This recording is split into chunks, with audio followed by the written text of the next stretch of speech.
Assalamualaikum warahmatullahi wabarakatuh. Perkenalkan, nama saya Gabriel dengan NIM 4522091079, dan saya merupakan mahasiswa di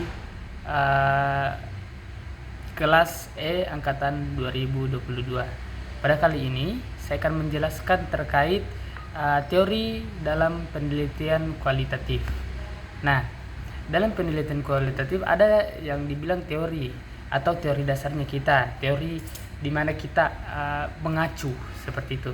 Nah, teori adalah sekumpulan konstruksi konsep, definisi dan detail yang saling terkait serta menghadirkan suatu pandangan yang sistematis tentang fenomena dengan menetapkan hubungan di antara beberapa variabel dengan maksud menjelaskan dan meramalkan fenomena yang ada.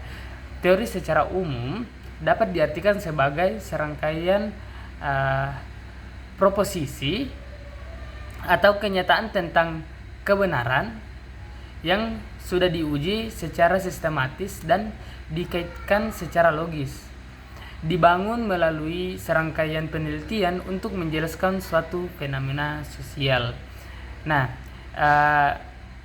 teori dalam penelitian kualitatif ada teorisi teorisi dalam penelitian kualitatif. Yang pertama itu teorisi deduktif. Teorisi deduktif, teori dengan modal deduktif tak asing lagi pada penelitian sosial, di mana teorisi dilakukan secara deduktif. Model di mana teorisi deduktif seperti yang umumnya dilakukan di berbagai penelitian kuantitatif dan masih memengaruhi format kualitatif deskriptif karena merupakan teorisi yang paling sering digunakan dalam penelitian kualitatif. Nah,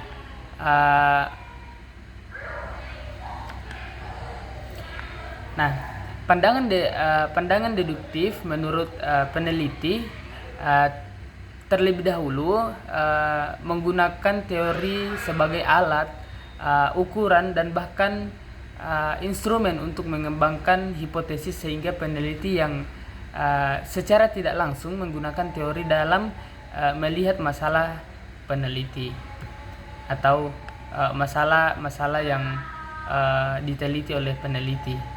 Nah, terus berikutnya di sini ada sistematika teori. Nah, sistematika teori ini adalah susunan terstruktur teori. Dalam ilmu sosial, selain paradigma, dikenali pula struktur ilmu sosial seperti rumpun teori yang dapat dikelompokkan ke dalam grand teori, middle teori, dan application teori. Seperti itu. Jadi ini semacam struktur teorinya lah, dari grand teori ke middle teori sampai di application teori. Nah, ragam teori dan teorisi dalam penelitian. Secara umum, teori-teori sosial bergerak sekitar 4 tingkatan realitas, baik yang bersifat makro maupun mikro, yaitu realitas tingkat makro, objektif, makro subjektif, dan mikro objektif dan mikro subjektif. Perbedaan tingkat realitas hanya merupakan kebutuhan analisis. Jika konsentrasinya berfokus pada pola-pola umum kehidupan sosial, ia termasuk realitas tingkat makro. Nah, ini menarik. Jika potensinya berporos pada pola-pola umum kehidupan sosial, ia termasuk realitas makro. Seperti itu. Namun jika perhatian ditunjukkan pada tindakan individual, itu termasuk mikro. Jadi kalau secara keseluruhan dalam satu masyarakat itu disebut makro. Sedangkan ketika dia cuma berfokus kepada satu individu atau satu orang saja, itu dikatakan mikro, seperti itu. Oke. Uh, Dalam konteks sistem sosial, seseorang selalu dihadapkan pada pilihan-pilihan tindakan menurut pola tertentu. Pola itu oleh Parsons disebut pattern variables. Ada 5 yang digunakan Parsons sebagai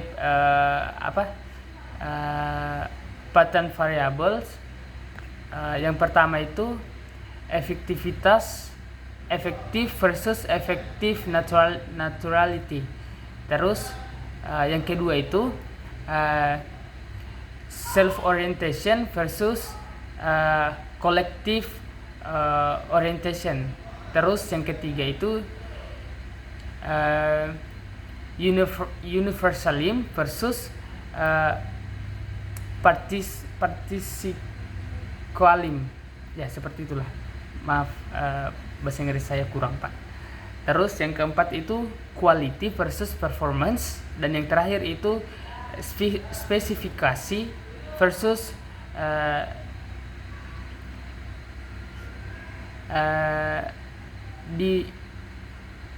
disfungsive. Spesifikasi versus disfungsive, seperti itu.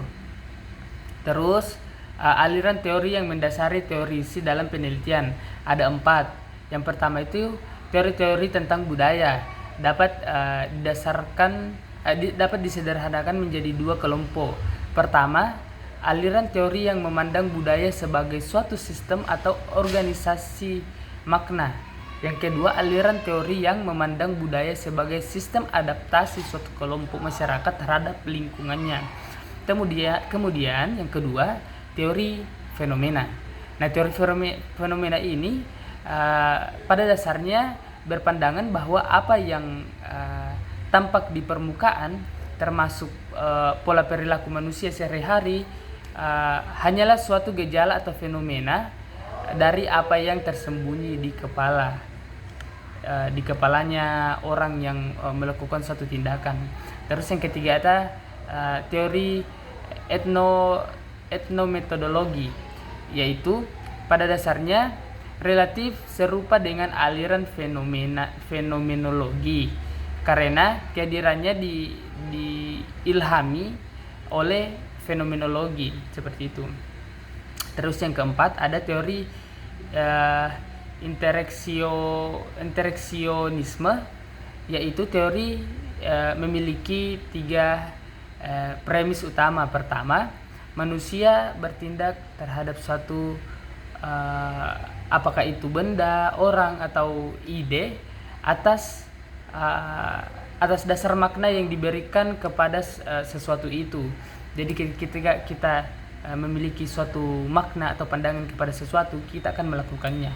Nah, terus yang kedua, makna tentang sesuatu itu diperoleh, dibentuk, termasuk direvisi melalui proses interaksi dalam kehidupan sehari-hari. Dan yang ketiga, pemaknaan terhadap sesuatu dalam bertindak atau berinteraksi tidaklah berlangsung mekanisme, melainkan melibatkan proses interpretasi, seperti itu. Nah, fungsi teori dalam penelitian kualitatif itu, teorisasi dalam penelitian kualitatif merupakan dasar untuk menyusun suatu penelitian. Teori dalam penelitian kualitatif memiliki peran sebagai alat dan tujuan. Nah, teori sebagai alat umumnya digunakan peneliti untuk mencapai tujuan peneliti sebagai usaha penelitian dalam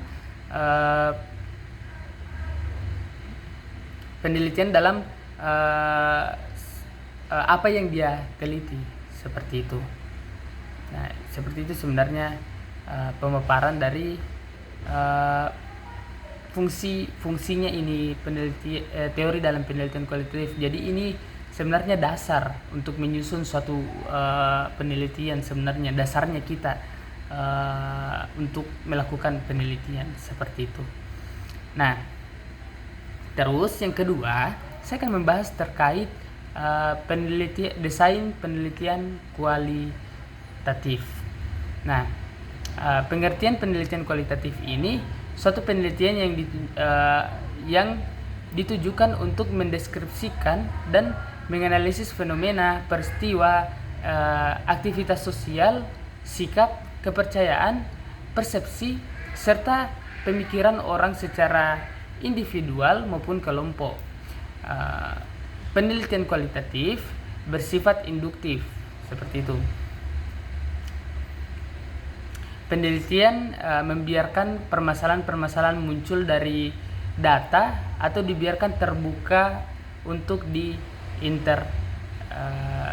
interpretasi, seperti itu. Nah, di sini ada komponen-komponen proposal penelitian kualitatif. Nah, proposal penelitian berarti persiapan kemungkinan dan perlengkapan. Kemungkinan dan perlengkapan itu dalam hal ini dapat kita artikan sebagai sebuah komponen-komponen peneliti. Nah, berikut ada 10 unsur desain penelitian yang diutarakan menurut Leksi pada menurut Leksi. Yang pertama itu penentuan fokus penelitian, di mana kita menentukan fokus penelitiannya kita. Kita ini mau meneliti soal apa? Kita fokusnya kemana? Nah, yang kedua itu kesesuaian paradigma dengan fokus. Paradigma adalah seperangkat kepercayaan yang memengaruhi cara pandang seseorang terhadap sesuatu. Nah, bagaimana pola pemikiran kita ini searah atau memiliki pandangan yang sama terhadap fokusnya kita, fokus penelitiannya kita ini, supaya tidak saat kita meneliti tidak terjadi perbedaan pandangan terhadap fokusnya kita ini, seperti itu. Terus yang ketiga, penentuan paradigma dengan teori substantif yang membimbing studi. Jika sebuah teori muncul dari data, pada dasarnya atau pada umumnya teori itu sesuai dengan dasar paradigma metodologisnya. Namun akan menjadi masalah bila ternyata sang peneliti ingin menguji sebuah teori. Bila terjadi demikian, peneliti harus memperhitungkan kesesuaian teori tersebut dalam proposalnya. Nah, dalam hal ini hendaknya peneliti menggunakan patokan yang sesuai dengan paradigmanya.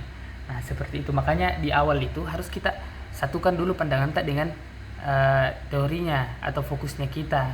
Nah, setelah hal tersebut terjadi, dapat memungkinkan kita menggunakan paradigma itu untuk melakukan penelitian, karena kita ini sudah sejalan pemikiran tak dengan fokusnya kita, seperti fokus penelitiannya kita. Nah, terus yang keempat ada penentuan sumber data. Nah, untuk pada pengumpulannya ini kita harus sumber data itu harus jelas dari mana sih ini kita dapat mendapatkan data, dari mana kita dapat mengumpulkan data. Terus yang kelima, penentuan tahapan-tahapan penelitian. Nah, ini harus kita menentukan bagaimana tahapan-tahapannya ini, tahapan-tahapan penelitian itu. Nah, ada beberapa tahapan dalam penelitian kualitatif. Yang pertama itu tahapan orientasi. Tahapan orientasi di mana mengumpulkan data yang perlu diketahui sebagai langkah awal. Jadi bagaimana kita mengumpulkan data sebenarnya. Nah, terus yang kedua, eksplorasi fokus.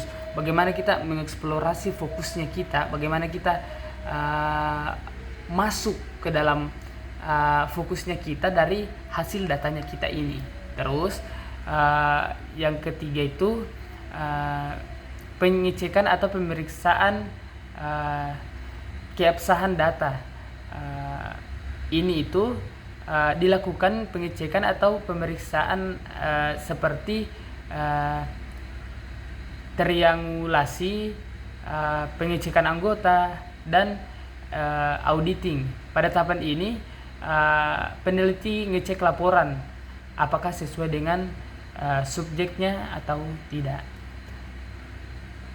Nah, teknik penelitian dalam penelitian ini itu pada tekniknya biasanya